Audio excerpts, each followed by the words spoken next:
from the corner. Yeah. I can't get the same benefit. Yeah. Yet, this is my country. Yeah. I haven't released it. We're playing it in the car over here. And they're like, what the hell? Oh my goodness. I was hoping there wasn't going to be beef now between... Can I just say? It's up to you. Okay, good.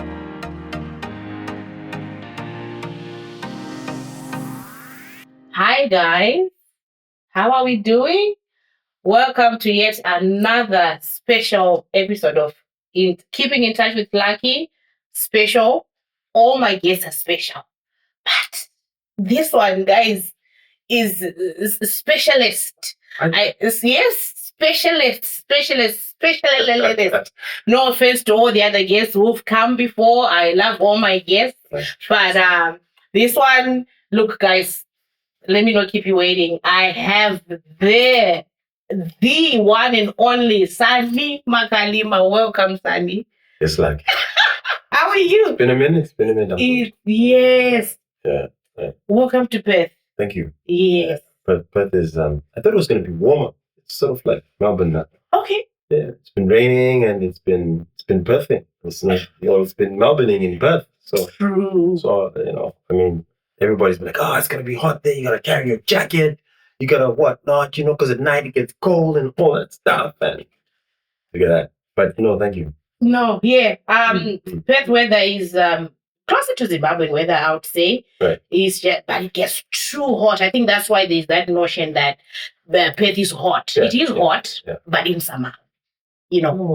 It's almost summer. Okay, it's almost spring, not just summer. Yeah.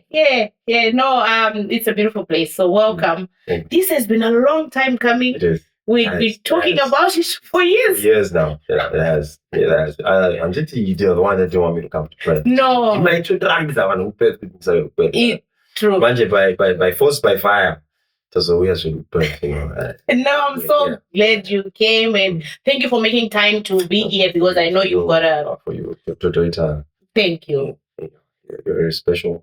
Thank you. Special individual. Thank you. No, I appreciate that so much. So before we get into the conversation, I've got so many questions for you. Please shoot. Let's do this. Let me just drink some water. Do. You're gonna need it. So I just need to cool myself. Sure. So before we get into the conversation, we do this thing here. See that little till? No. Yes. Yeah. Can you reach? I can. Just grab. This one, yeah? Yes. Open it. Yeah. Actually, do that. All right. Open it up, and there's a few pieces of paper. They grab one.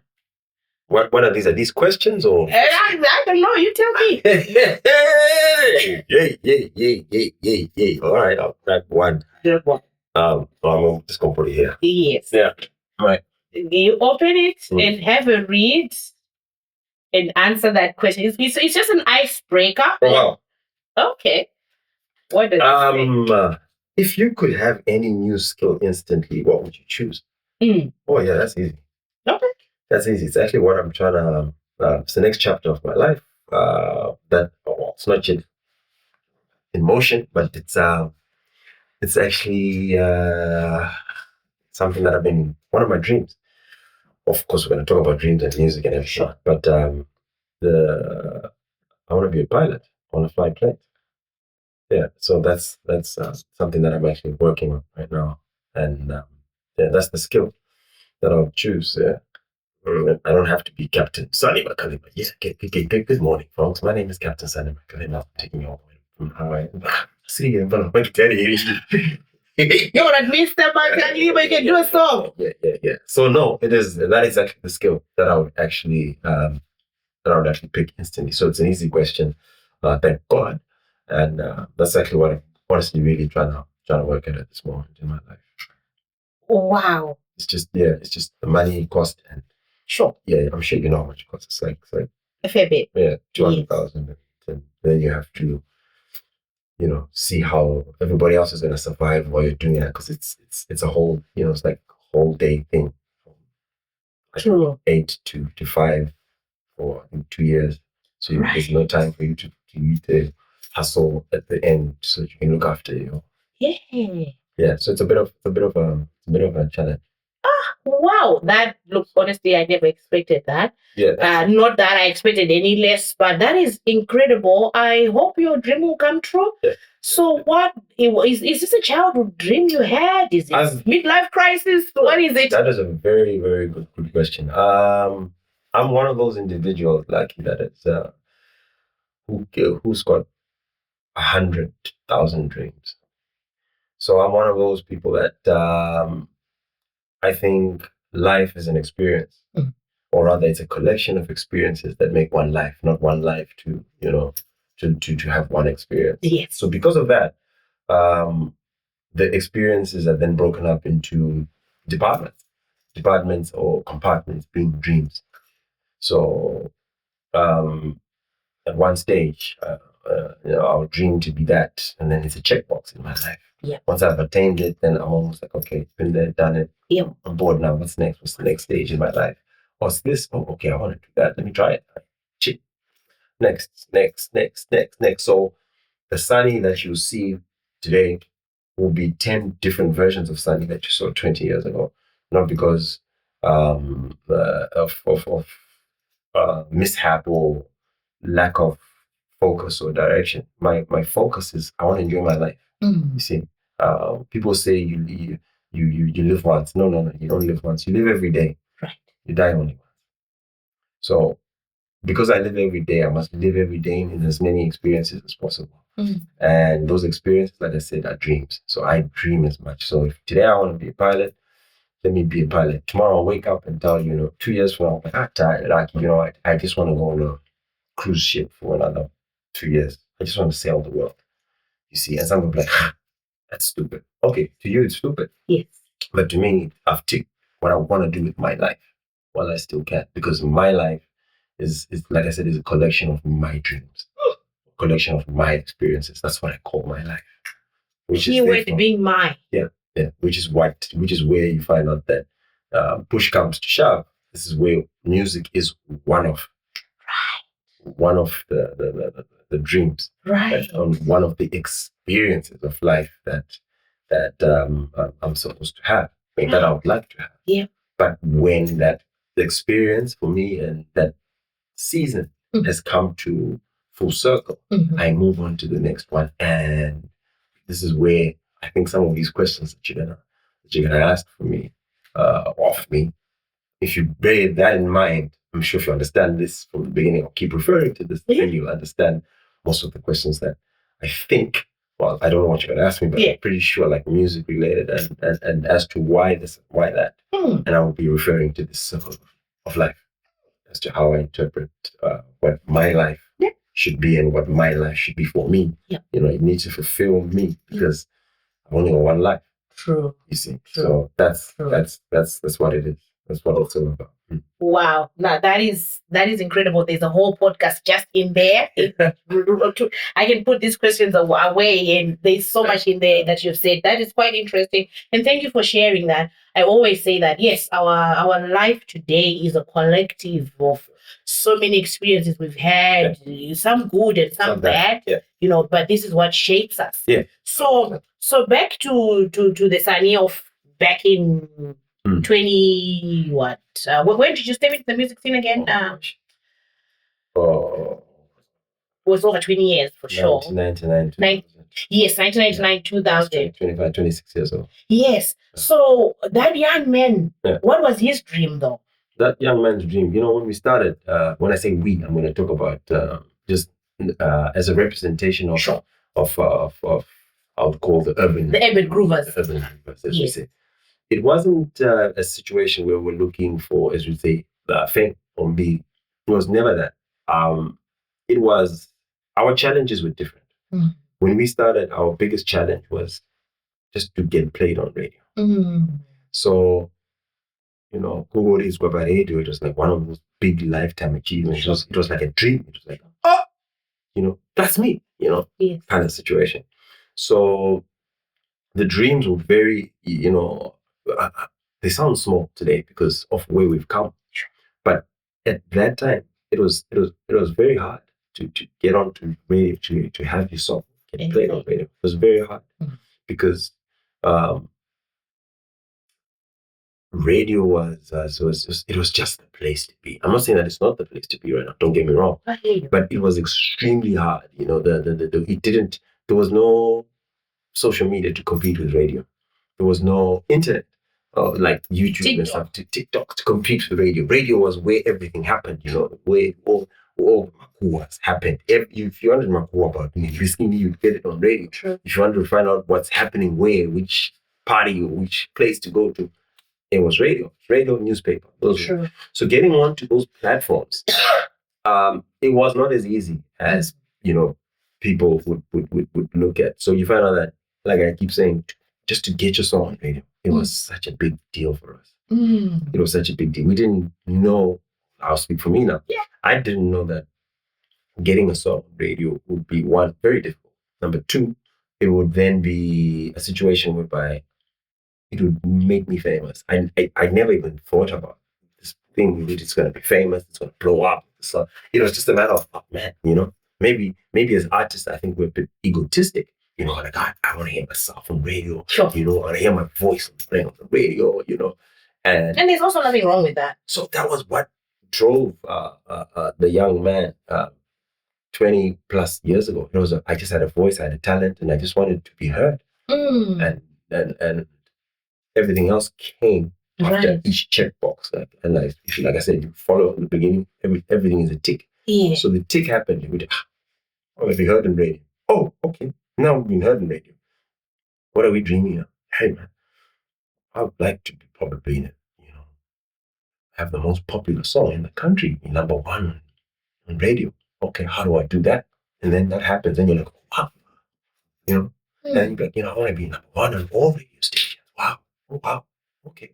Hey, you know what? I'm going to do a music video. So each time the dream changes, it manifests into something else. Yeah. But this is only speaking of the dream manifesting into something else within the same dream. Please don't. Sure. So it's all within music. I've not jumped onto another dream. No, and people say those are goals. Yeah, call them goals. Let's call them dreams for us. So that happens, and then you dream, and you dream, and you get here, you dream, and you get here. Oh, okay, cool. I want to shoot a music video, Asha and them used to shoot videos with cars and stuff like that. And then here we are. We're now shooting videos with our Isuzus and whatnot. It's not a cent more. Yeah. But I want to cash. And this is exactly what happened. So then that dream happened. And then is now the next dream. I want to do an album. And then that dream happens. And then I want to tour the country. Then that dream happens. Oh, wow. I want to do this. And then it grows. I want my own studio. Yeah. Then that happens. I want my own, you see. But everything is all about, if we stop dreaming, then we stop living. Correct.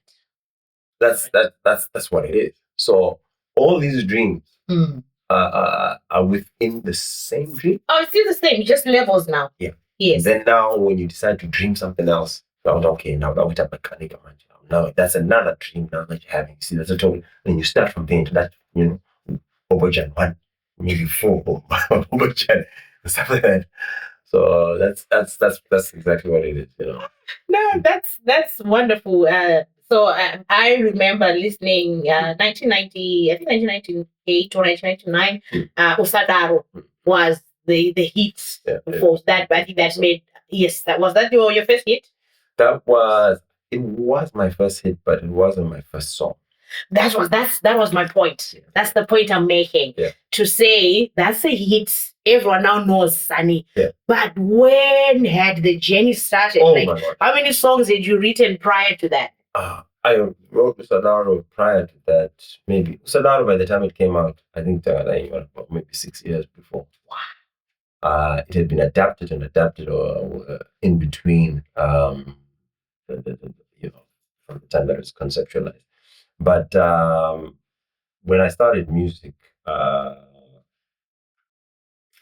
was a very young age. And then I started, my brother, Delani. Yeah, he started a musical group when he was in high school. And I was a little boy then. And they were in a group with audience mentality. Audience, yes. They used to sing together in a group. Right. And there's another gentleman called Mr. Bell, Kenneth Jonasi, Mr. Bell. They were all in a group. So I used to like, these guys, I used to be involved in singing. And when I eventually got my own particular like opportunity, my own chance to actually start singing, I was in a group. First, I was in a rap group. I was actually in a rap group called LPC with a few friends of mine from high school. I think, and I was actually a wannabe rapper. Imagine that. And we moved from LPC. I then was me and Tabo Makaya. We ended up doing a group called Finesse, which did our first commercial song on that the compilation album called The Future. So that's when we did Can't You See, Can't You See, Can't You See. I forget the lyrics, but can't you see? So that was a commercial. That was the first time I recorded a song commercially. I remember that time, those days. It was my parents were not very particularly happy with that, because they were like, you're supposed to be doing school. You're supposed to be you just my guitar. Yes. You find that, so they're very upset with my brother. So you, big influence. Yeah, big influence. The little one. It was a big fight. It was a big war. And it was one of those where I was like, parents, this is something that I'm going to do, but I'll do in my spare time. You're still doing your schoolwork. Yeah. So we sort of struck a deal that, like, if you're going to do this music stuff, we need you to do your school stuff. If you slack on your school stuff, there's no more music stuff. So there's sort of like a Cold War, cold agreement. Sure. We ran away, with my power, be, Putin and Trump, and then we ran it. Obviously, me being Putin. I was gonna ask you who then. Yeah. But anyway, and then that came out, and then I did a few collaborations within the years, because we ended up disbanding, and I became a solo musician. Right. I became a producer. Yes. We focused more on producing, and then I became a solo artist from there, and featured on David Chifunyis's album. There's a song called One Dinoda. You're all I want and need. Promise that I'll never ever leave. Mudi wa wangu, diwe One Dinoda. Did that. Then I also did Zuarangu with Roy Royce. Oh, yes. Zuarangu, Chiesa Changu. Yes. My favorite collaboration, which is one of my favorite songs. With this bigger. Pasina Iwe. That song can make me cry. Right. And then I featured on Pasina Iwe. And I remember, I'll tell you a little something about Pasina Iwe. Pasina Iwe was probably one of the hardest songs to record for me. How come? Because I was singing it with this amazing vocalist. And it was intimidating. She was a big deal. Big deal. Yeah. She was this beast. Sure. Sorry, it's Blackie. I know it. She's this vocal beast. Yes. And I'm there, just this cartoon, Yes. And again, I'm Debe. 100% Debe. Right. So now to then come and then do a song that was written by her and my brother. Yeah. Together. Yes. So now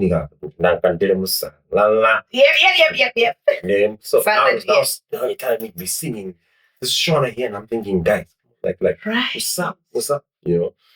But anyway, I think if I remember correctly, Passing Away, we had to record it 5 times. Is that right? The whole song, if I remember, because we recorded it, and I think Blackie didn't like something. Okay. And just let's do it again. And then we recorded it, and then I think the song got lost or something. I don't remember, but I know that then we recorded it. I didn't like it. Right. And everybody else. And then because there were a lot of challenges. Sure. Our vocal ranges were quite different. So to find a place whereby we were both vocally comfortable, because we're quite dynamic. Right. It was hard. Right. You see, and that time I still had a little baby voice. Yeah. So to sing it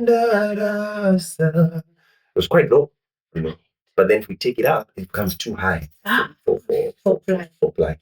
And then or either Blackie takes it high, it becomes too high for me. Wow. So it was finding that place where we were. Yep.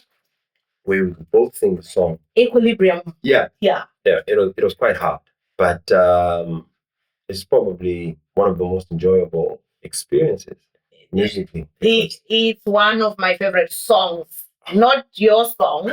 Do you know what I'm saying? Songs. Because I'm all about relationships. Yeah. Like I have friends who have become sisters. Yeah. And that song, it's a powerful song. It's a powerful song. Yeah. Oh, beautiful. So did Delani write that song? It was actually Placidus. I think Delani was more part of the composition. When you say composition, part of the lyrical, the melodic and lyrical. Right.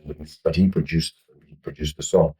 But what I took from that song is that's when I learned how to be a perfectionist. And that song, it was a blessing, sure, but it cursed me.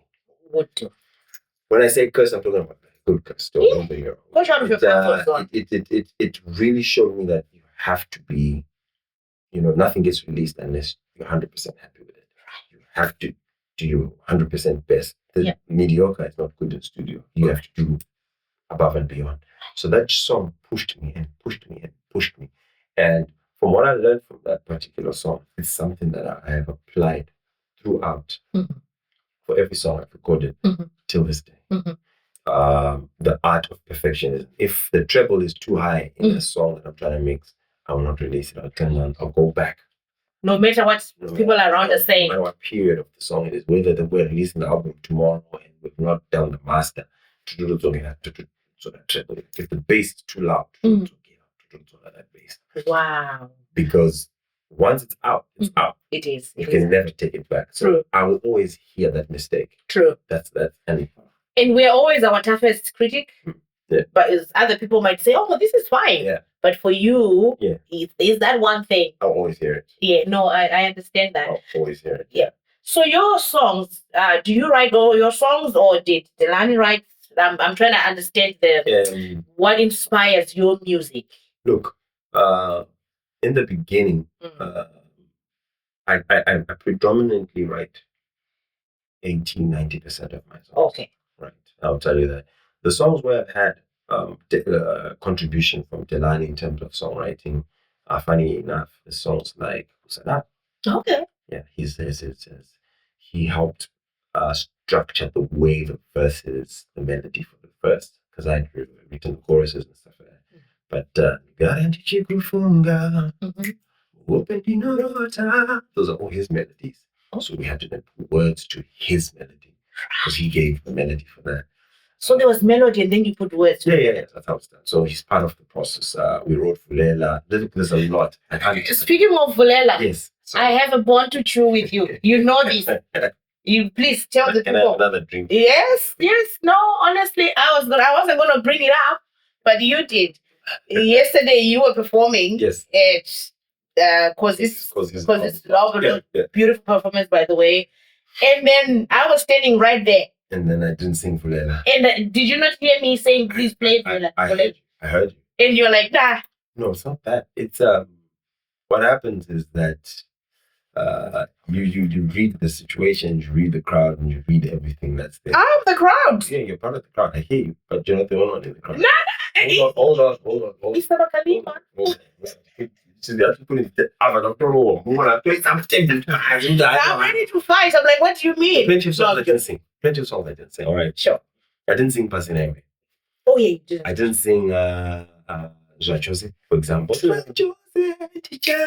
didn't sing Ndofefeterwa. And that I keep saying to you is because you have to look at the situation and you have to look at what's going on and the time that the venue is going to close. You have to look at as well the theme of why we're there. So you have to then make an executive decision to say, it's just change. So it's unfortunately, Vella had to be one of those that was, put aside. But it was well represented. I mean, look, it was represented by did that. Excuse me. It was represented by Chico. That's another Kospapa. So you find out that in that aspect of the gospel element, Vella was represented. Yeah, no, me, I was thinking more for because the dance moves that were happening there. Yeah. Vulela would have fit right in there. True. But like I keep saying, it's the time, the venue, and everything else that was going on behind the scenes. Let's just agree to disagree here, okay? Because but it's a beautiful song. All your songs are beautiful anyway. All your songs are beautiful. So Vulela is just one. Vulela is actually special to me. Okay. Maybe I talk a lot. Tell me more, of course. Vulela is the song that actually launched Sanii. It's not Usadaro. A lot of people look at it and think it's actually not Usadaro. Vulela is the golden ticket that opened the door. So that was released before Usadaro? Yes, because the Vella came first before Usadaro. So after we did the collaborations, the Roy Royces, the Placidas, the David Chifuni says, there was then Vulela before Usadaro. So Vulela is the song that I performed at Miss Malaika, where Miss Malaika Flower was did some dance moves and all that stuff. That's where everybody thought I was a South African artist. And then we came and did it Miss Malaika final again, the same Vulela. And that's when people started talking about Sanii. So Vulela is quite special because even the rehearsal for that particular, that Miss Malaika, I think they told us that time, it was about 2 months before the event that, okay, you're going to be part of the performing crew. And I was nobody. And, this is nobody. And again, I'm about to go on stage with this place, Placidas is going there. So now, again, I don't even have a solo song, nothing. It's big. So I have to put up some form of performance.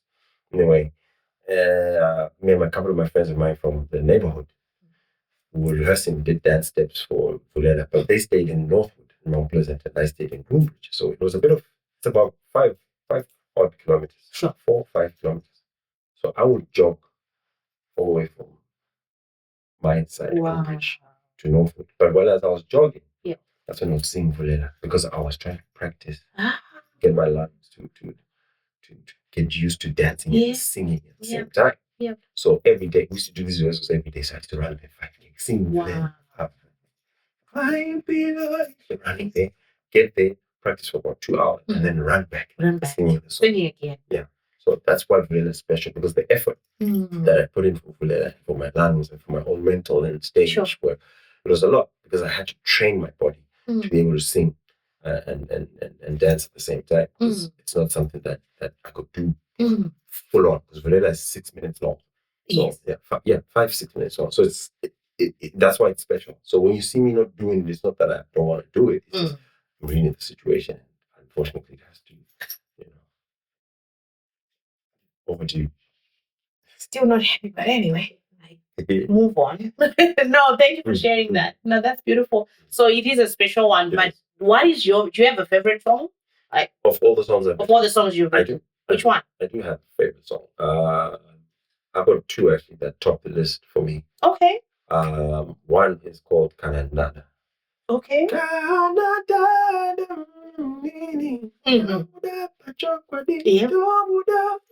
I think that song was just, for me, it was beautifully written. It's like it's like when I finished writing that song, I wrote it with Zimba, and it didn't take us 20 minutes. That song didn't. But when we finished writing it, we're like, I knew that this is a big song. Right. Yeah, I knew already that this. So it became one of my favorites. Yeah, it was a big song. It was number 1 in the top 100 kind of ladder. I think the previous year was Dingundi. The top 100 previous year, I think was something like that. It was debatable. So it was one of those things where it was like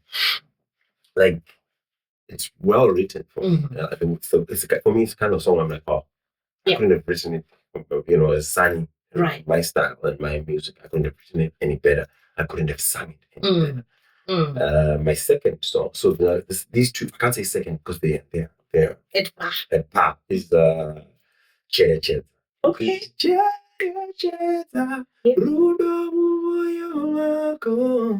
Baby, do you remember that time? Yep. So that's those are my 2 favorite tracks. So is it fair to say that most of your songs are love songs?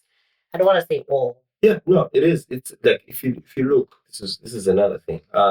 So there's a big transition in my first song was a gospel song, which is Vella. My first solo was gospel, and then it came to love songs. Sure. Or rather, a sad love song. Let's just put it that way. Usadaro, it's a love song. Yeah. So what inspired that? Usadaro is actually just, to be honest, it's just a creative space. Okay. That I visited, and no particular inspiration. Like I did say, it was written with Delani and Sure. And a few other people as well, you know. But then you've got happy love song where you went, that's happy music now, you know. And then there's see, so those are all happy songs. So there's a love songs. So that was that season of happiness. And then became a new season of heartbreaks. Chamber. Yes. Do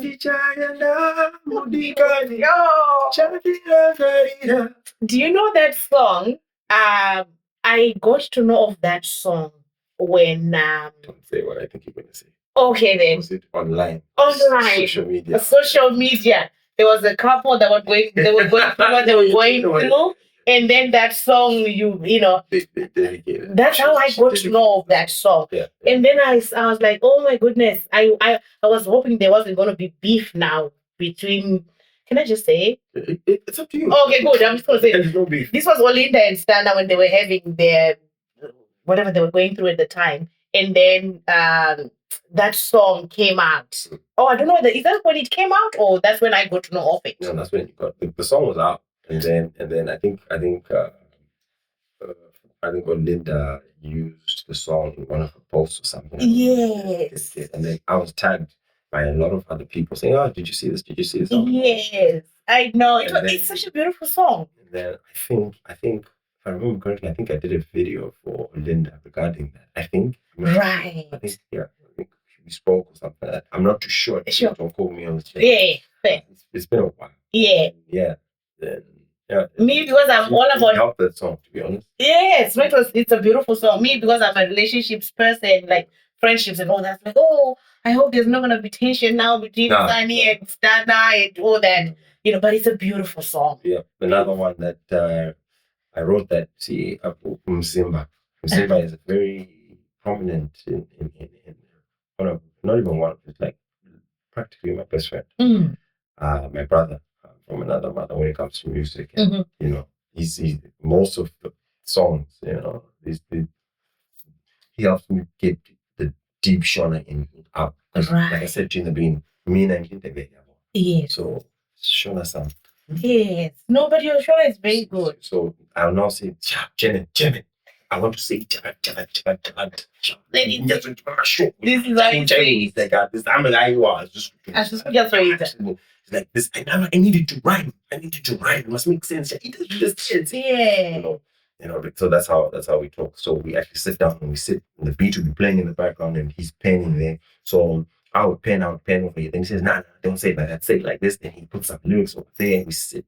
So that's how I normally do it with Zimba. You know, and we're the kind of people don't stop the music. Don't press stop. Oh my gosh, you'll be asking for trouble, especially when we're writing. When we a beat shit.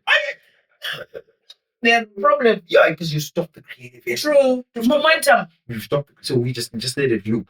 So we could be sitting there listening to this beat for a good 4 hours. Yes. Yeah.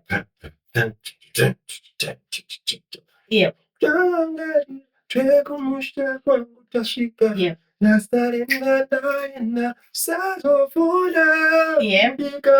Oh, beautiful. Yeah, it's a big song. So that was that phase. That's the same phase or same time as the Gemini. Jollof. So, you did another song. Sorry to cut you off now. You were about to say something. No. Okay. Basically, yeah. Okay. No, speaking of Nyazerudo, like you did a song with Kozi. Recently. Yeah. I loved it when I listened to it. No. I'm not even going to talk about that song right now. Let me tell you what, because I'm fan of Macho. I'm poor. I'm going to say that on camera. Yeah, I'm fan of Wayne beats. Not Kozi. But I got to say.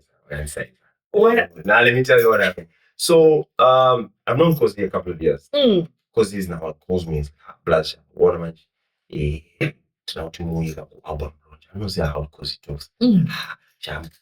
Come zviri sei koma zviri sei. So I'm like, hey, what's up? It's like, sha. What do you want? That's how I took him. What do you want? Sure. Like, because just got that relationship. It's like, I know I've got an album launch. And I'm like, how can you launch an album? This is not a song. So Yes. Then we spoke about it and we said, let's see. We never did. Yes. So now he's telling me he wants me to come to the album. No, that's not a problem. Yes. See, yes.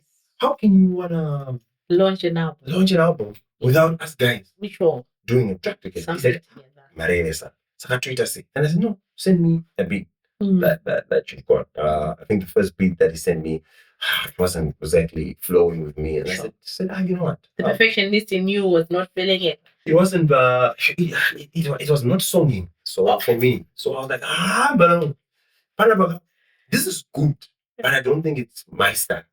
So maybe we can meet somewhere. I don't even think the beat that he sent was his style. Right. So it was one of those. I'm like, no, I don't want to lie to you and then say, I'm going to do this with you, and then I don't do it wholeheartedly. Sure. Stuff like that. I want to enjoy the song. I want to have fun. I want to be proud of the song. Sure. So I then said, you know what? I haven't. There's a producer of mine that I really trust. I work with quite a bit. So are you open to maybe you speak to him and have a conversation? I am. Because it was a WhatsApp call. We add Wayne beats to the call. Wayne, bless it. We'll say go back. That's how it was.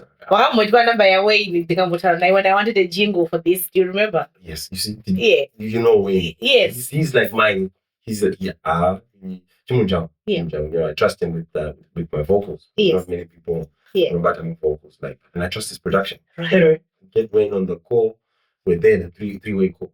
Then I said to them, hey, you guys, hey, Wayne, because Dwayne. Yeah. Wayne, because the other inini na entity song, but ana beat. Saka kozi, tilana Wayne, inini ki, ndabuda mia yacho. Ndafuchat say, bye. Yes. Bless it. Ding dong. When I was here,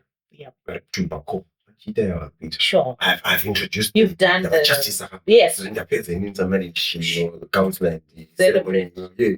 This was after a day or two. Wayne sends a beat. Sends us 2 beats. Right. Because he asked me, hey man, did you listen to the beats? I'm like, hey man, I listened to them. What do you? I said, hey man, the first one is banging. Right. He's like, yeah, it's banging. So then I said, so what do you do? Then he then says, me I down in Wayne. Hey, nobody has a tongue. I made that. All right. Okay, cool. I'm waiting. Wayne, how far? Wayne. Yeah, no, me and him down on my course. Hey, okay. Boom. Wayne, of course, I mean, my dear, we don't do. Because we run it, we run a plus, I think, sir. Okay, second, what's the theme of the song? I just was there with me. I said, when I said it's going to cook something for me, like, okay. Go how far?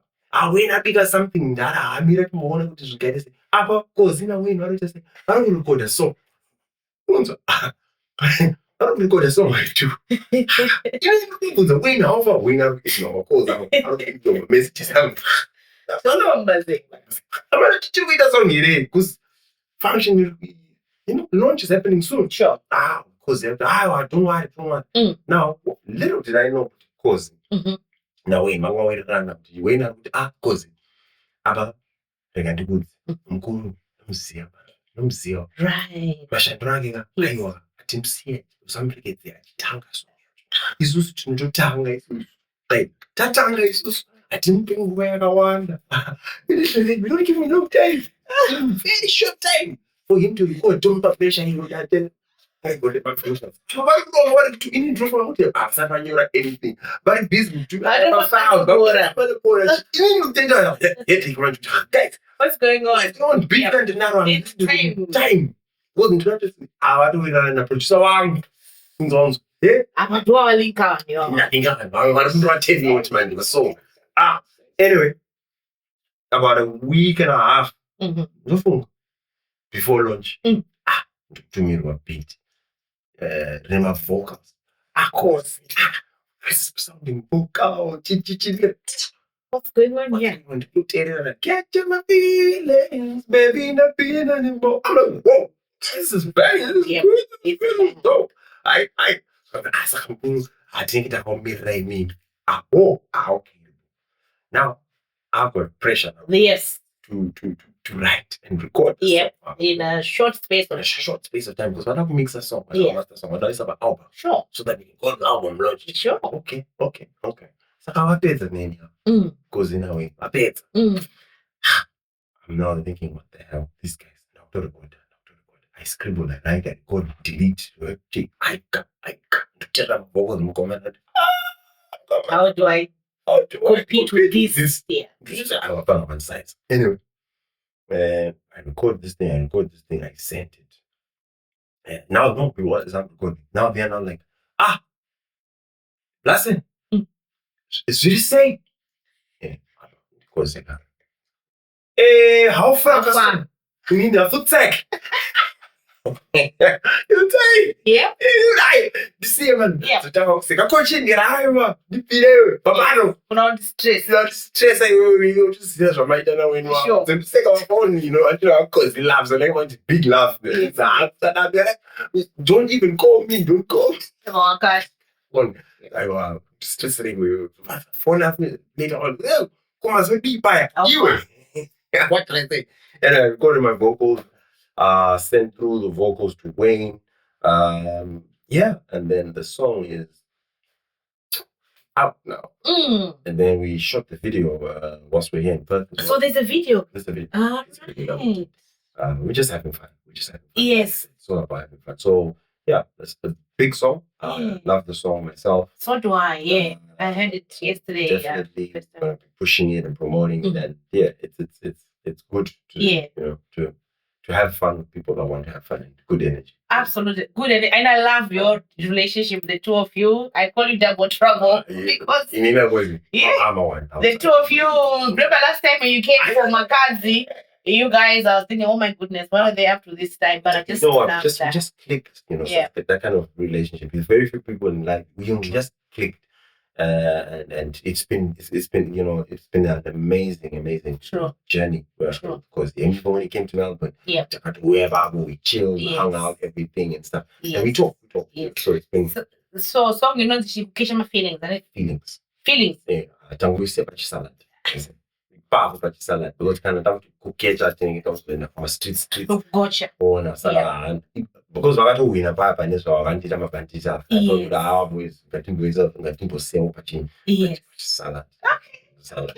Now we'll come back. I have a lot of questions there. I have a lot of questions, but you keep mentioning Melbourne. What kind of Melbourne is it? 100%.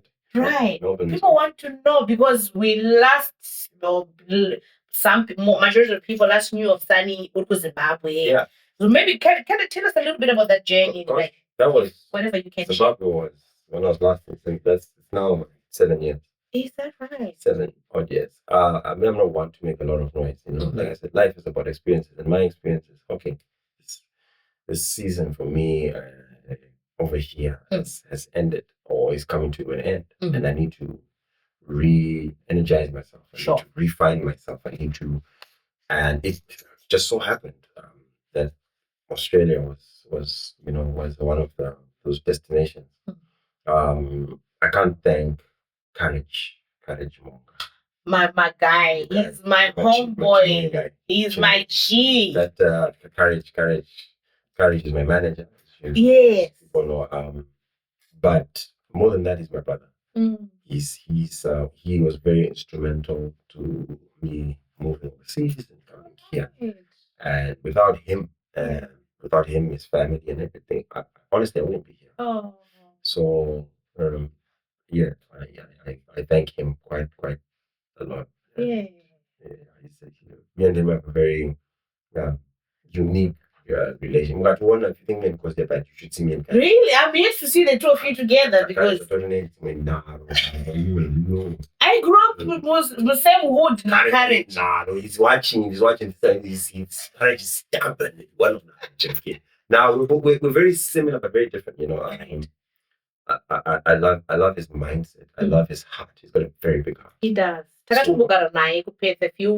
a few months. Yeah. No, he's my homeboy. He's got a big heart. Yeah.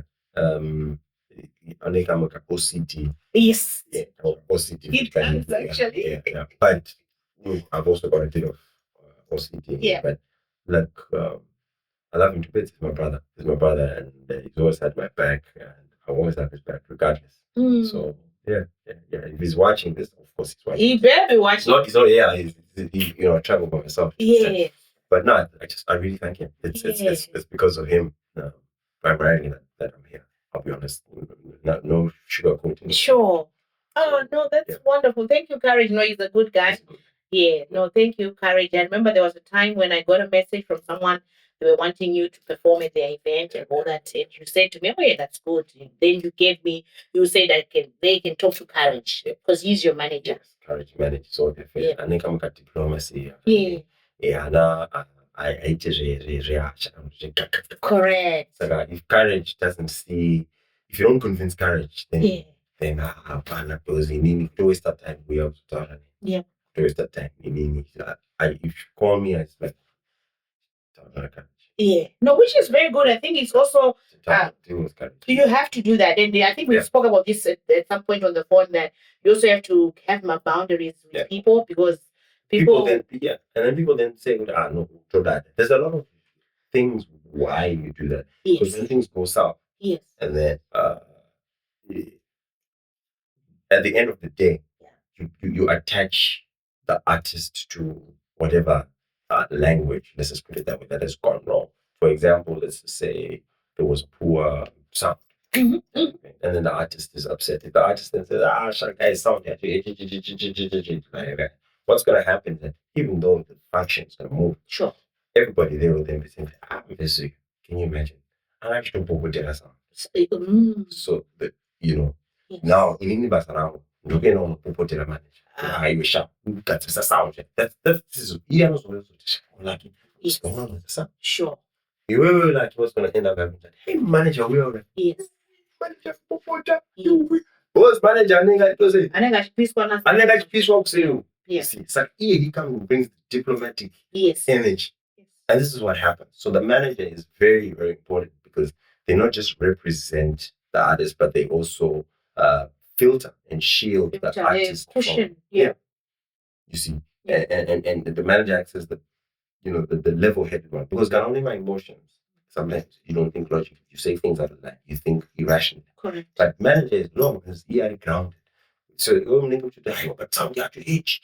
this because we never have business guy. Absolutely. You see, so we artist and manager. People think that this is it's a lovey-dovey, smiley relationship. No, it's not. It's not, and it's not always the case. Artists are not going to quit stuff that the manager is saying. You have to do this. You see, for the greater good. Anytime I be using my ego or my emotions, and I want to see the bigger picture. And then at the same time, immediately with the manager. So it's a very dynamic kind of relationship of trust and being transparent and being open. He knows that if I say something, it's out of love and out of the betterment of the brand and the business. Absolutely. And the same way, it's never about malice or to bring each other. So we have very heated conversations, very heated. Like, to drive and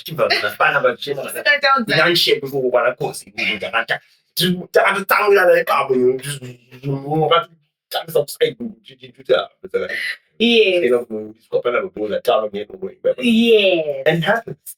And the thing is that those are the kind of people that you need in your life. People who will be true to you. People who will be real with you. And as long as you have that kind of team, that will tell you about bites.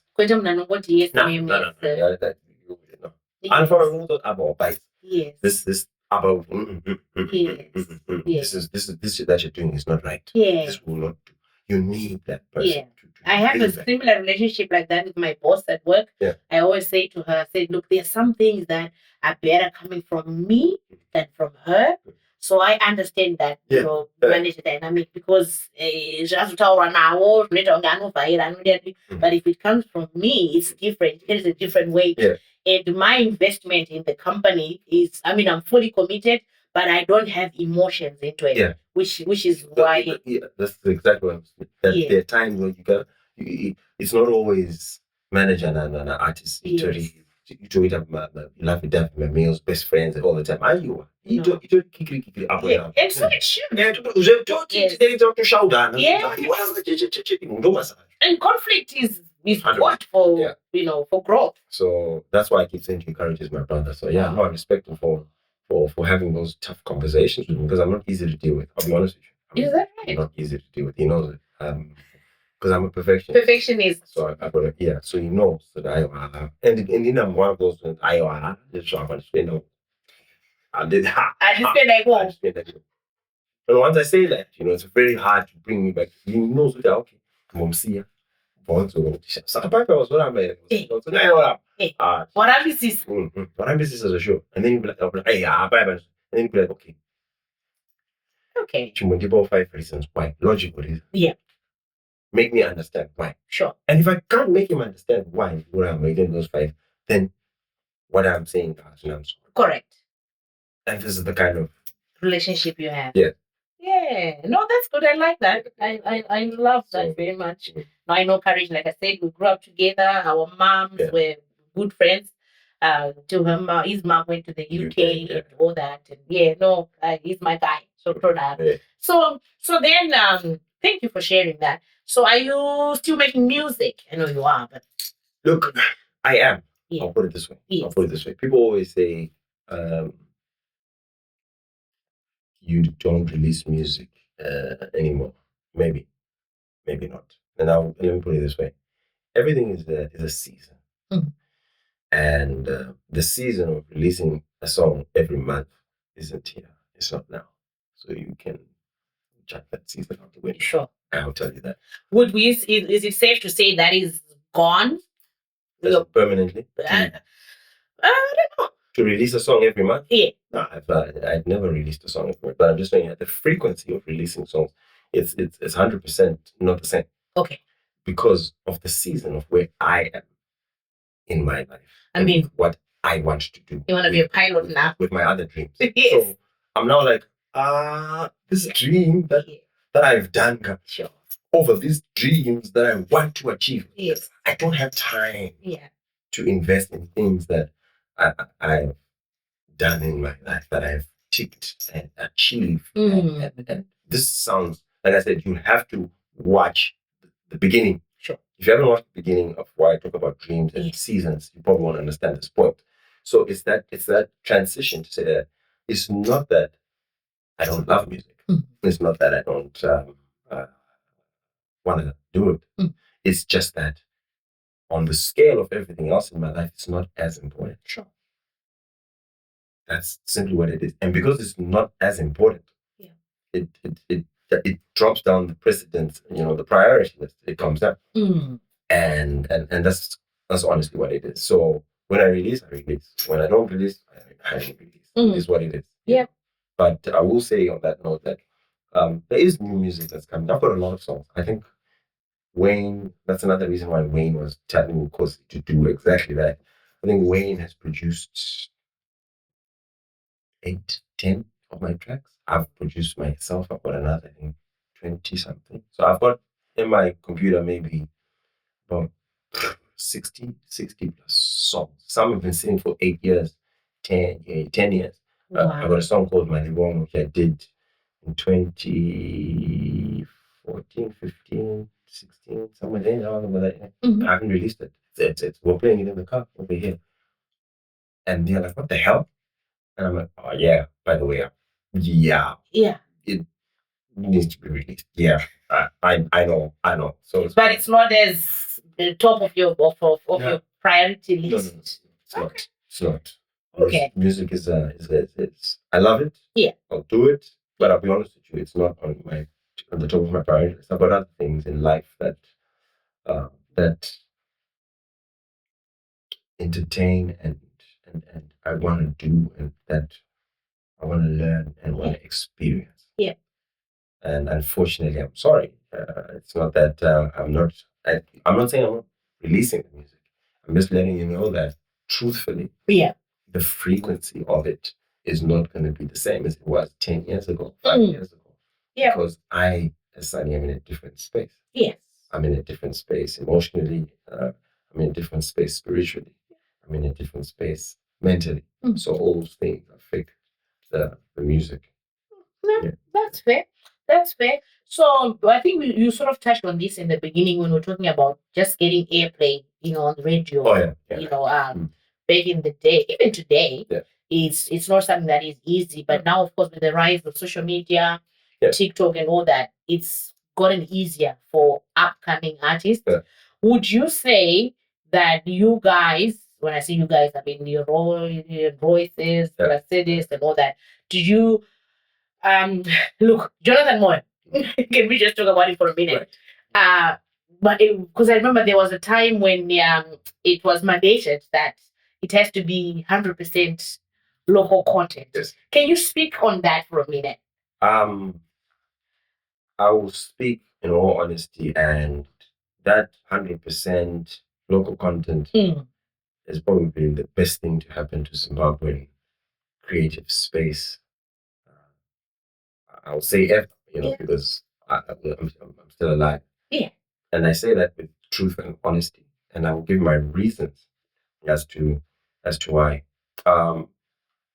When we started on radio, it was either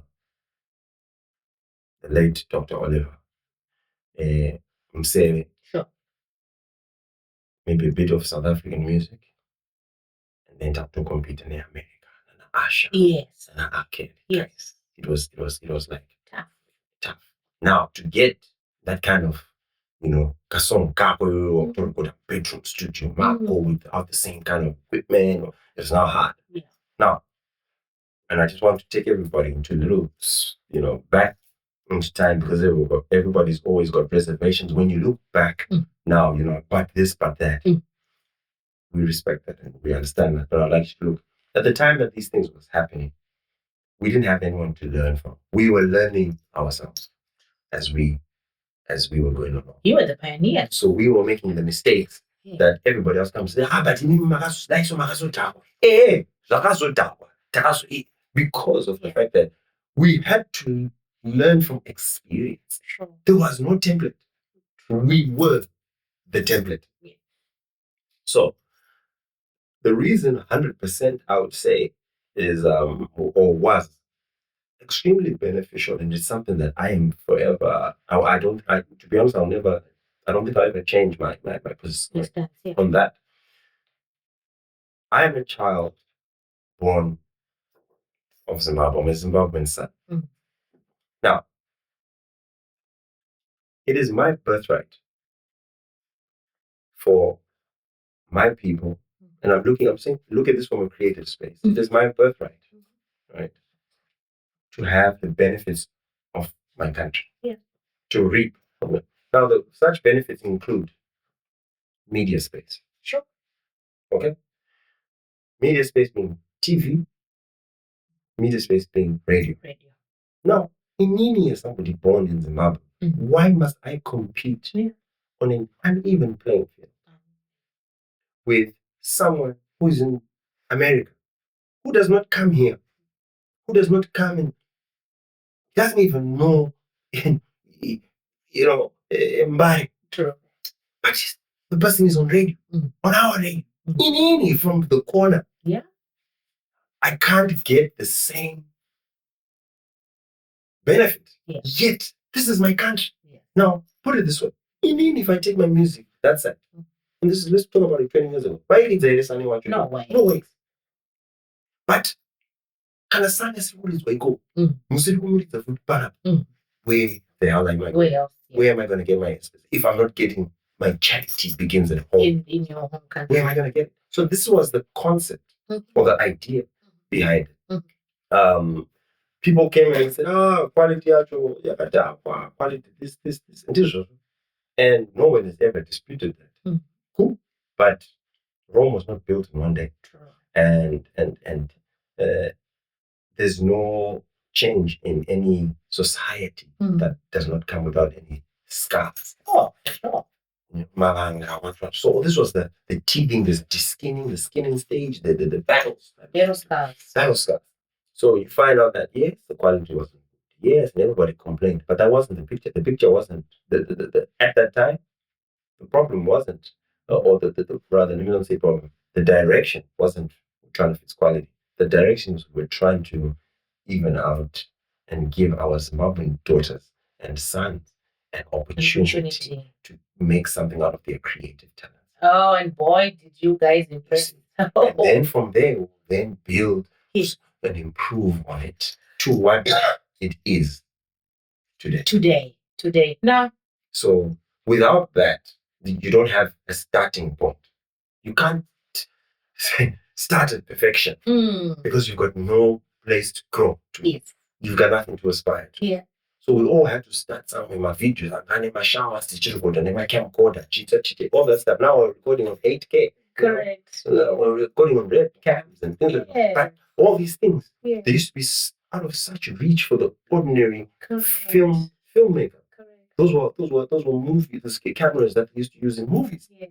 Now, and the cutters shooting on 8K. No, the technology has, So it's in people's. So, but we had to start somewhere. Absolutely. So that's for me 100% local. That was there by Jonathan was Professor J. It was 100%. I believe it was the best thing that ever happened to create it in Zimbabwe. No, we enjoyed it because you and I are quite similar in age. We enjoyed it. Yeah. We loved those days. Was Roy Brace, as you said, major players. There's so many. And it was good because everybody looks at it, and I will say this again. I think I've said it before on talking to people like Plot Marco, very friend of mine. Oh yes, where people are like, this is why urban grooves for us, and we'll say is not a genre. Everyone keeps making it a genre because of what it was a movement of young musicians with a collective mindset. Yes. So this is why urban grooves had dancehall in the form of snipers, decibel. It had hip hop, rap in the form of Mad Flavor, Kingpin, the late Kingpin, David Chifonise, Enemy, the late Enemy. It had, it had different aspects. It had Afro pop. It had R&B. So that is what the urban was. So basically saying that, look, it's not Musele. No, it's not necessarily Tunku music. Correct. It's something else. But that's something else being done by this whole umbrella comes under here. So it was actually a movement. Yeah. That's what urban was. A movement of young musicians. Yeah. With a collective mindset of wanting to be heard, even though they were singing different subgenres. Sure. No, one we appreciate it very much. Yes. Just giving an opportunity for our people.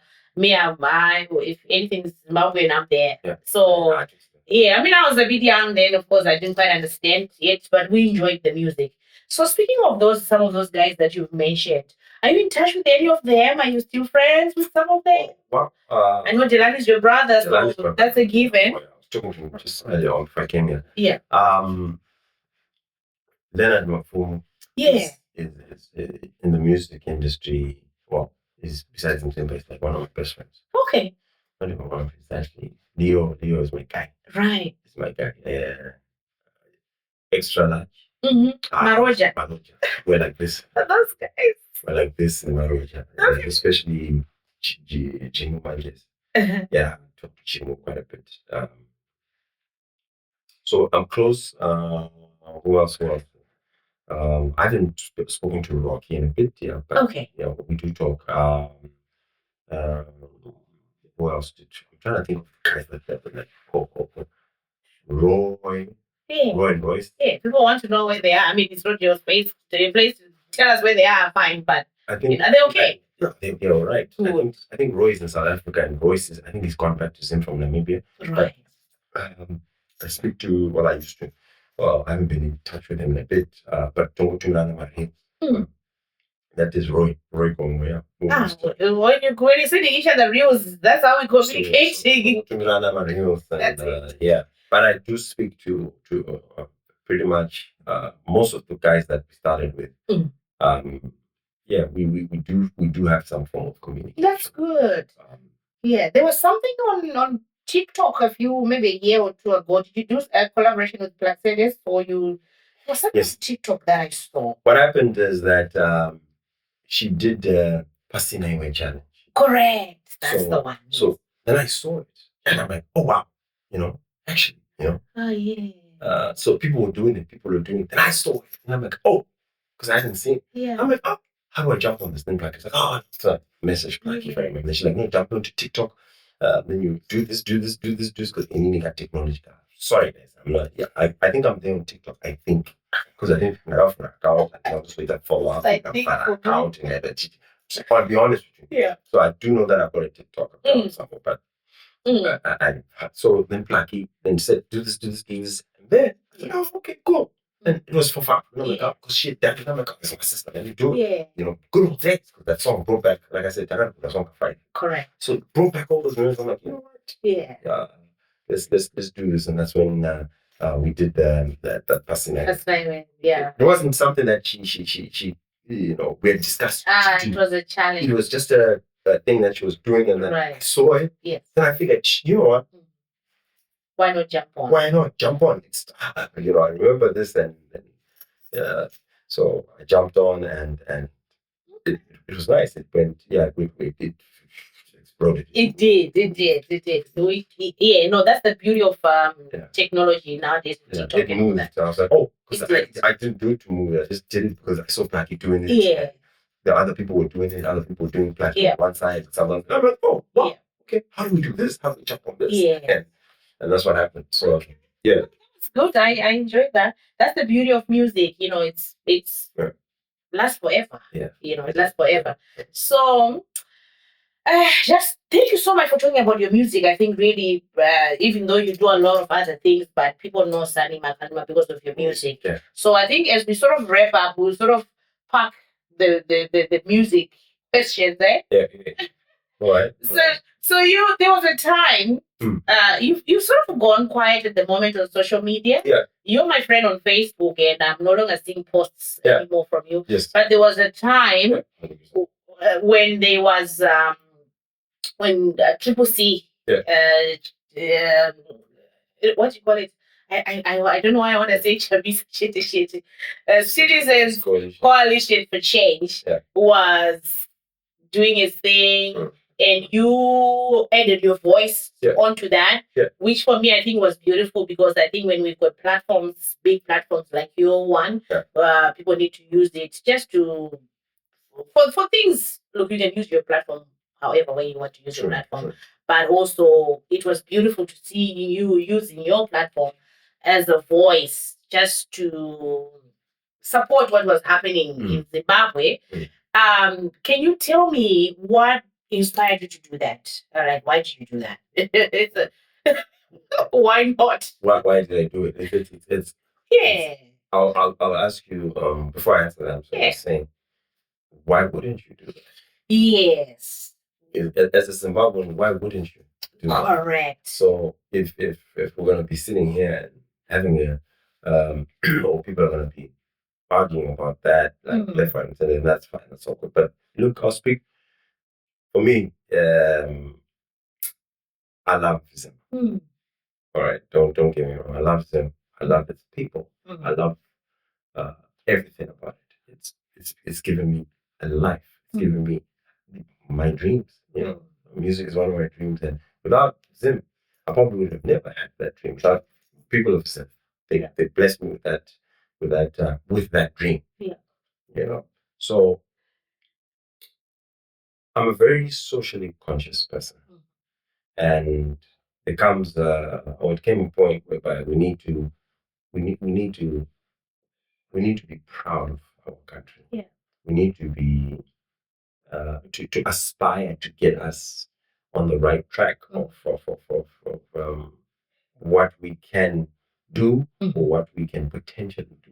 Sure. And it just looked and it just seems that a voice for some form of change is it needed to be, spoken louder and louder and louder. And I just wanted to be part of that particular that voice because it resonates with me.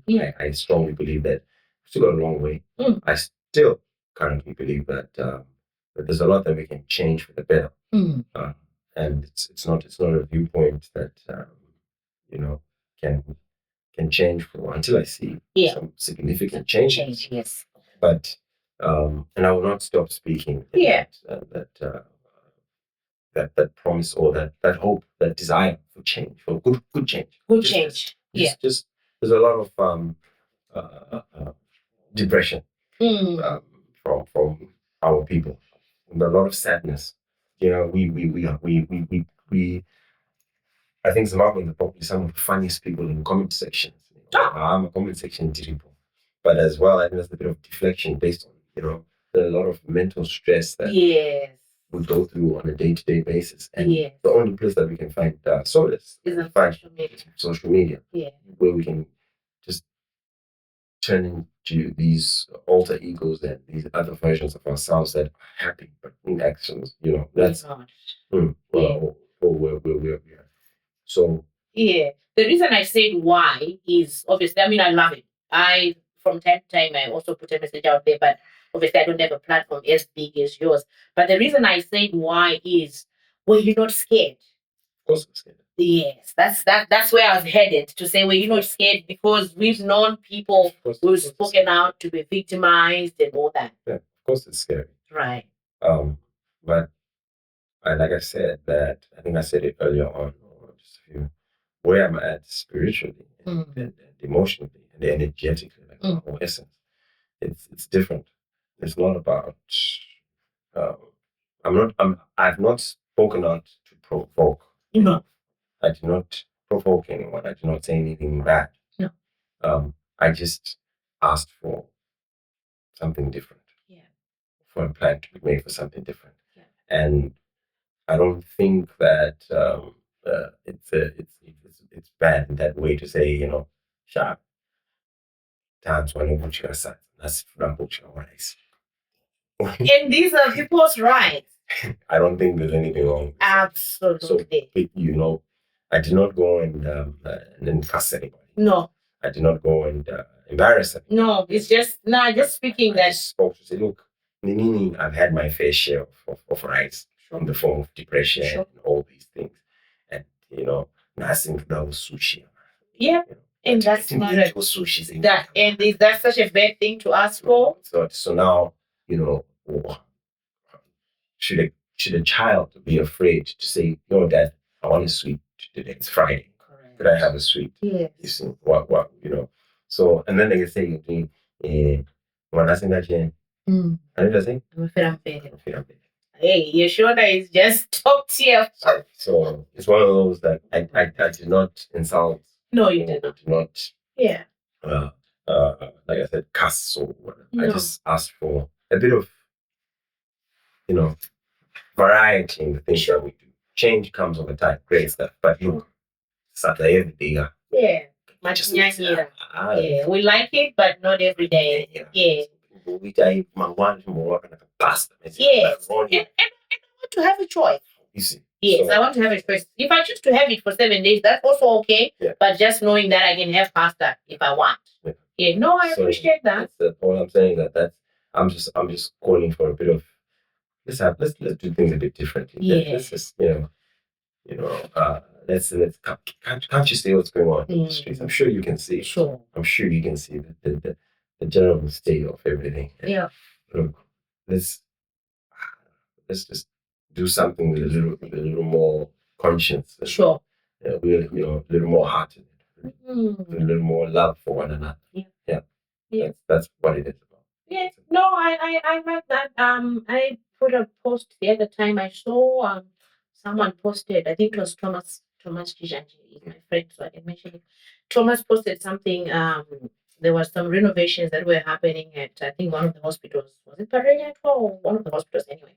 And there were baubles, like Cherwa and all that in my mind. People were happy, people were celebrating. And I was just thinking, oh my goodness, this is what we've been reduced to. That we're now celebrating to dig our bore when there should just be water coming out of the taps, you know. So I remember posting something to say, come on guys, we can do better. Yeah. Why are they not fixing the problem? Why is there no running water? My solar, yeah, we are going to, solar energy. I get that. But what happened to the supply of electricity? What happened to creating systems that provide more electricity? What happened to maintaining the ones that we have? What happened to expanding the ones that are there? Yes. And then we use that in conjunction with what we have. What happened to that? Exactly. Which made me really think that a young person, let's say maybe a 15-year-old born in Zimbabwe right now, has not seen. They've not seen, they've not. That's one of them. That is probably one of the major things that affected my decision to find something better for my children. I didn't want them to go through the same struggles. And I've put them that they had struggles. Yes. It is exactly that. We're not going to sugarcoat. Correct. I went through those struggles. Yeah. You see. So now I'm here thinking as a father, thinking, yeah, should my kids go through the same struggles, the same battles that I went through? So yeah. It's, regardless of whatever plan I tried to make at that time, that space, it was more of a band-aid, a temporary plan, than it was actually an actual plan to overcome the issue at hand. Sure. So those are the things that had to make hard decisions. And yeah. Yeah, no, we're far from home because we can't, and once you've come to this side of the world where you're like, oh my goodness, these are basics. The flaunting balls and all that as if it's a privilege. I think the problem here, I need to comment, is that 2003 I went to uni in South. So when things was now, I got exposed to outside. Correct. Outside. The possibility. Oh, this is what. So this is what possible. This is what's possible. This is what's normal. Yeah. I mean, South is a bit different now. I'm hearing, but at that time, then, yes, it was almost like, oh, okay, yes, oh, okay, and then it was music. Yes. You get to travel the world. Sure. So you start seeing all, like they mentioned, spaghetti rolls. And things that you've heard. I forget. No, James talking about spaghetti. Yes. So when you travel outside and you see these things, then you're almost like, well, I know exactly. I know what exactly. I know what you're talking about because I've seen it. Yes, and then a lot of people think it's unrealistic because they've never seen it. You see, so because you've seen those things, you're like, okay, how do we get there? Sure. What do we do to get there? Sure. When you see all these lights, these billboards, move into the city, Perth City at night, it's bright as yes. bright light, and you're thinking, guys. Yes. It's got color, it's got everything, and you're like, okay. Yeah. So that exposure is what, when you go back home, then you're not thinking, I know. What can we do, guys, just to get even that one step to to a farmer? Yes. This is what then motivates us to then try and advocate for just a little bit of change. Just a little bit of change. Yeah, no, it's very good. I commend you for the bravery because there's intimidation and what happened it was there. I don't need it was there in my inbox and my phone calls and my messages. It happened, and I'm not too sure where it was coming from. Sure, but it's something that did happen, does happen. Yeah. Probably after this, it will still happen.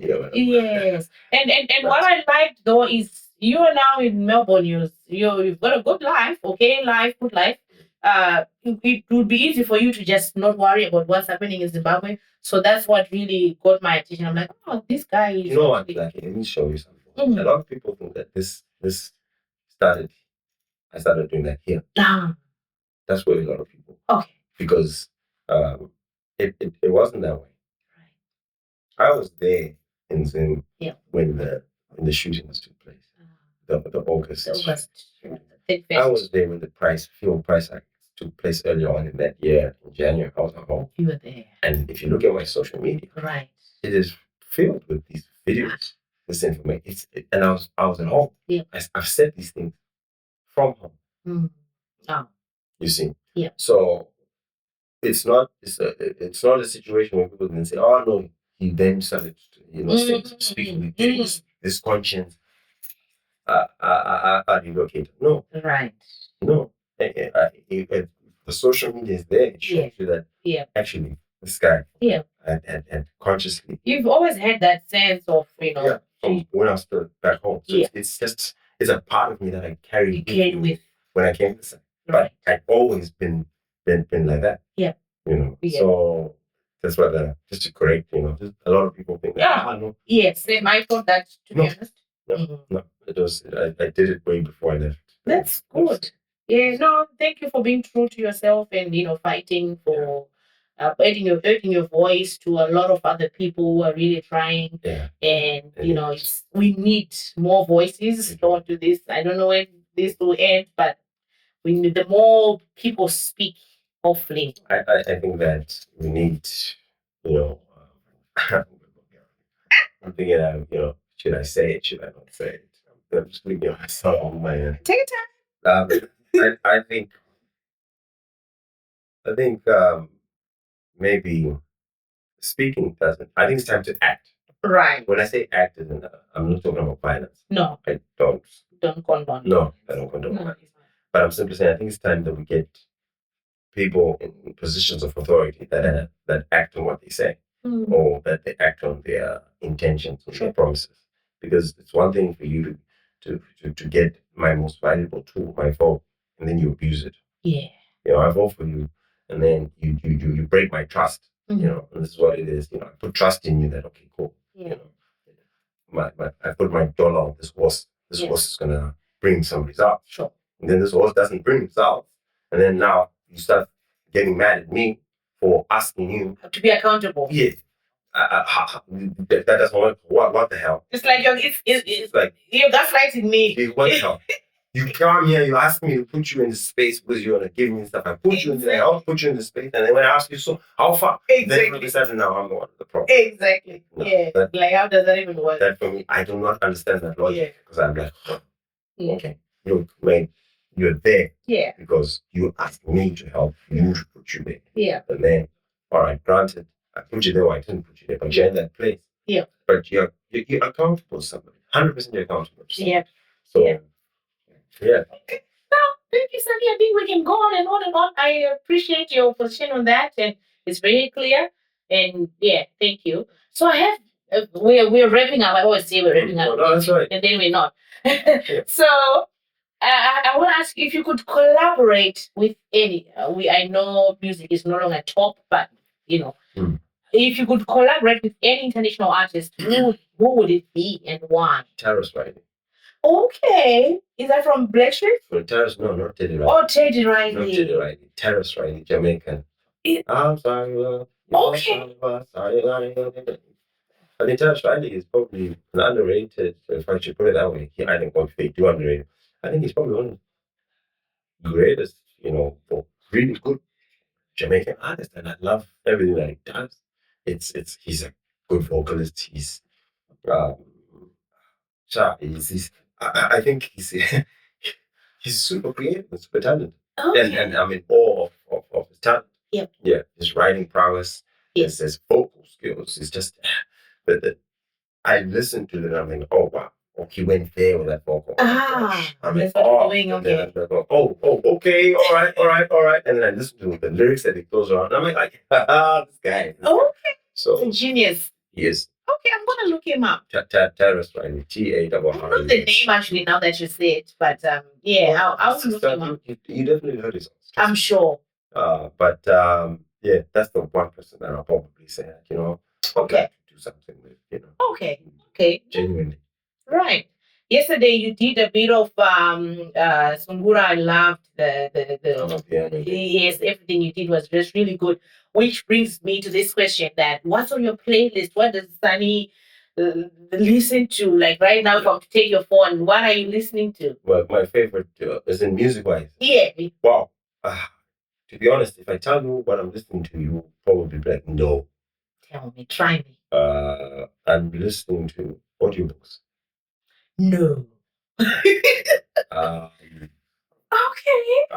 I hardly listen to music or anything like that. I'm doing a lot of reading right now. So I listen to a lot of audiobooks. Please do share with me your book. I'm also into audiobooks. So I listen to a lot, and each moment I drive, as long as I got to drive a long drive, I'll just listen to what I can, pause, come back my while, play, pause. Really? So it's a deliberate reset of my mind space, my spiritual space. I'm reading a lot of spiritual books and yeah, I was gonna ask, like, do you have a specific genre of books that you're very spiritual right now. Yes. So I know what you ask your question. Ask your question. Like, oh, you're looking at me. You got questions that don't seem like they're in the tablet. They don't sound. And then your face is like, right. All right, shoot. Ask your question. Okay, so when you say spirituality, because I think we tend to sort of use spirituality and Christianity sometimes interchangeably. Right. And also, this is also me assuming that everyone is a Christian. So when you say spirituality, what is that? What does that look like? What do you mean? We are every being is a soul. Sure. Yeah, it's got a soul. Soul is light. Yeah. What is light is energy. Mm-hmm. So when you understand that everything is of is energy in motion or energy around us, sure, then you get to appreciate things from a different lens. For example, things that affect energy and that affect light, and not just how can I put it? Things that we can box. Yeah. I'm not going to speak about specific religions or to say that this religion or bring out that religion because I don't want to be having religion is a very sensitive topic for everybody. But I think spirituality does not deny the existence of religions. It actually encompasses them. It's just the framework as to how those religions are perceived is different. Okay. Yeah. I see you saying okay. I go deeper. Yeah.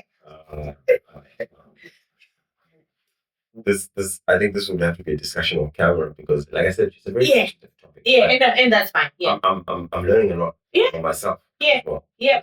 From a person that has come from a Christian background. Yes. Yeah. And things like that. Some of these things are like, huh? So I'm just trying to understand this element of spirituality as well. I'm still in my infancy. So there's a lot of it that I'm still processing right now. So and you've kind of sort of answered my next question, really, which I was going to say that I know you've done Christian songs and I've talked to you, you're a good person and all that. So I was going to ask if you've always been like that. I believe I have. It's just believe that I don't. What I think is that I didn't accept it. Right. Yeah. Yeah. I didn't come to a place to understand, to accept exactly why it is so. Yeah. So, okay. Yeah. Well, I appreciate that. No, thank you for sharing that. And it's a personal journey as well. It is. So thank you for sharing what you've shared. I truly appreciate that. Look, I think we can go on and on and on and on. But last one. This is the last one. Yes. Yes. What message would you give to a young upcoming to a young person right now in Zimbabwe? They want to do music. What advice would you give them? Oh, wow. They really know that they are meant to be a singer. They really know they're creative. What advice would you give? Number one, no one is coming to save you. When I say this, you need to understand. It sounds harsh. Sounds harsh, but look at it this way. Let's say, and this is how I want an artist to think. I got a recording studio at a recording label, okay? And if an artist came to me and said, "Yeah, I'm gonna go in my, I wanna digital out," I'll then ask him and say, okay, how many songs have you recorded so far for this album that you want to do?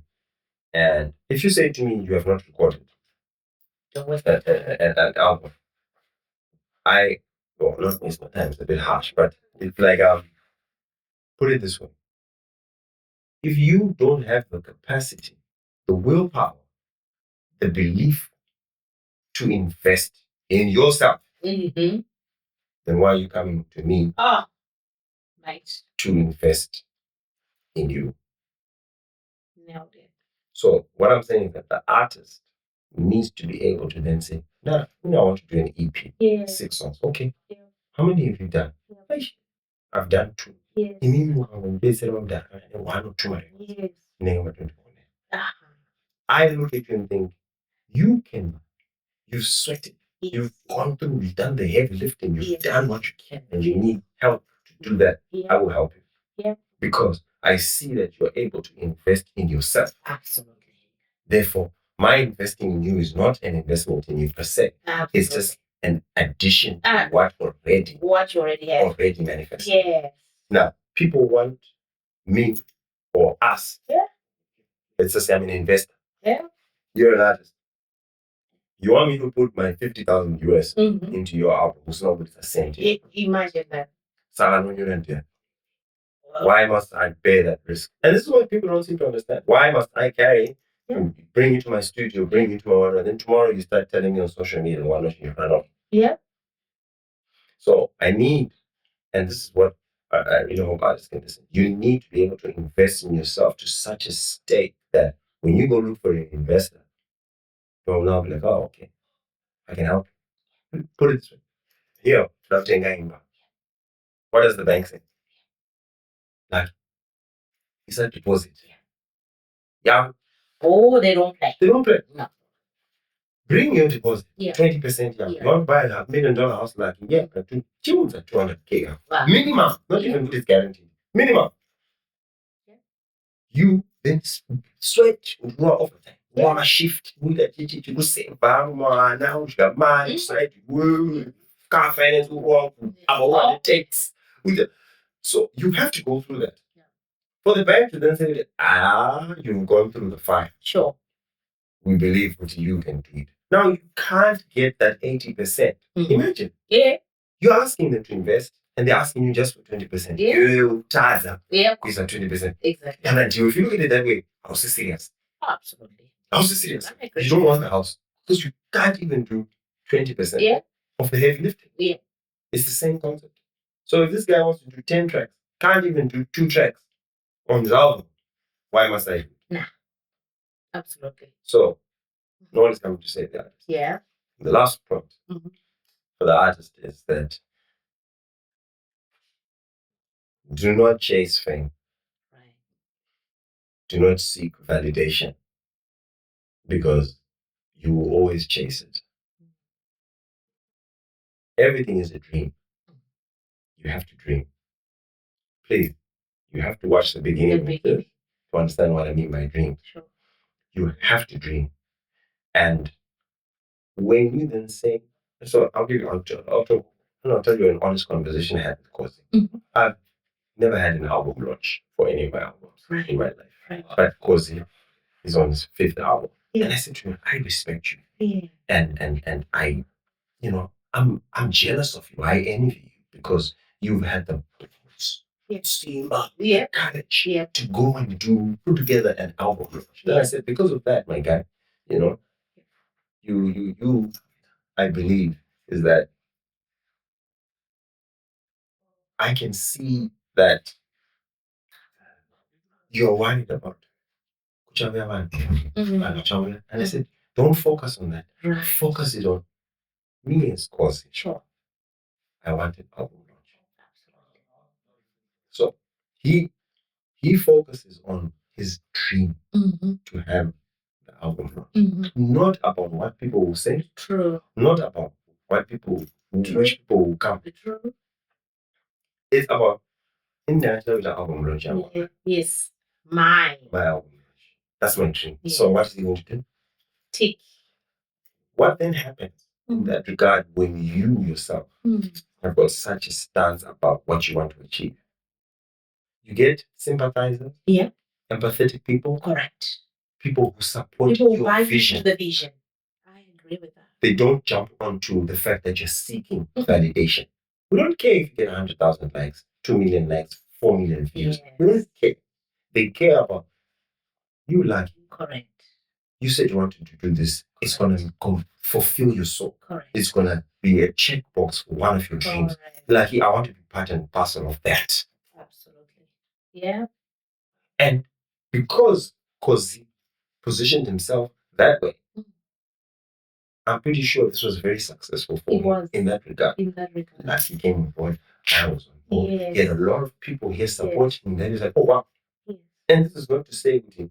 But we're not here to support you to get 50 million views. We're here to support us. It's your dream. And we are jumping onto your vision for your dream. Oh, love it. So keep dreaming. Have that dream. Don't seek validation. People will support your vision. True. They won't support you if you're just looking for ego and for fame and for seeking validation. You can 100% forget it. Ooh. You've said a lot there. So people will support people with vision. True. They'll jump on. Come on, why didn't you tell me to do it? I did you know this is big? But then, you start getting given these things. Those are people who are supporting your vision. Not people who are supporting you seeking validation, seeking the hype, the numbers, the what. No, it's people coming on board because they support.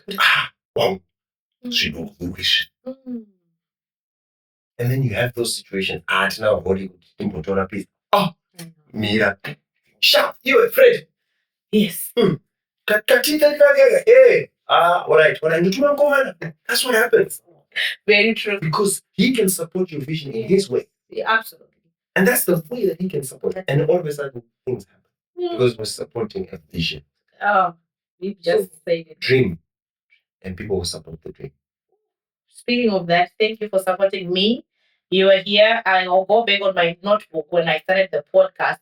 You were probably top of my list. Check.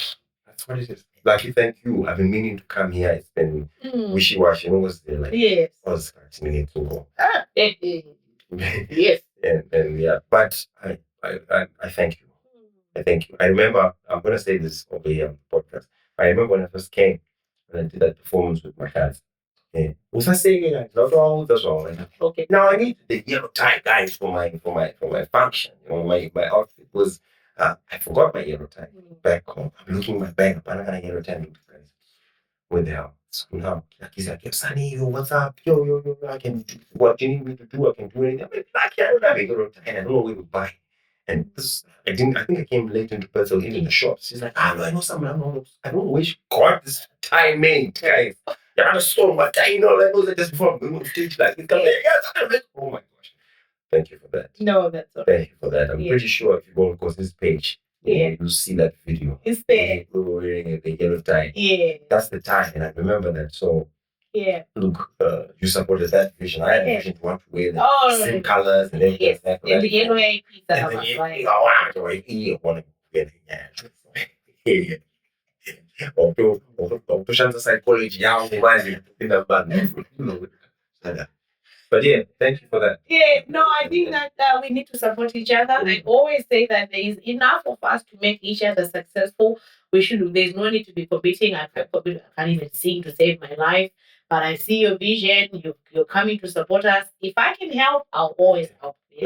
Call me anytime. You know that. I'm always there to support. But thank you for coming here. I know you guys need to go, but I appreciate you so much that you have no idea. What's in this? I know. This is my city name. I'll talk to the Panama. Yes. Say that the way. Yeah, no, what's in this? Yes. No, say, give my regards to your brother Delani. Growing up, I had a bit of a crush. Oh, wow. Yes. Yeah, it's probably going to watch this. I'll say him and she's got a bit of a crush on you. Or she had a bit of a crush on you. Well, crushes never really go. Hey.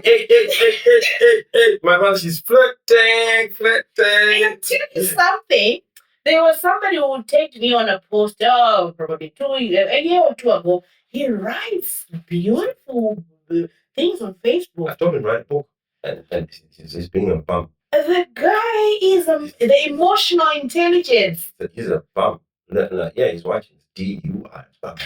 So yeah, he writes a beautiful. If you go on his Facebook page, you'll see all his pieces there. And I've said to him, we need to put this in a book. Actually, I'm not honest. Yeah, honestly, Delani, please do that book. Yeah, the memoirs of Delani. Yeah, he needs to write that. Memoirs. Thank you so much. I appreciate you so much. So much. Yeah. Cheers. So, guys, follow, like, subscribe, share this one if you're wondering. I'll call this episode where our urban groovers, where are they now? They're here. Thank you.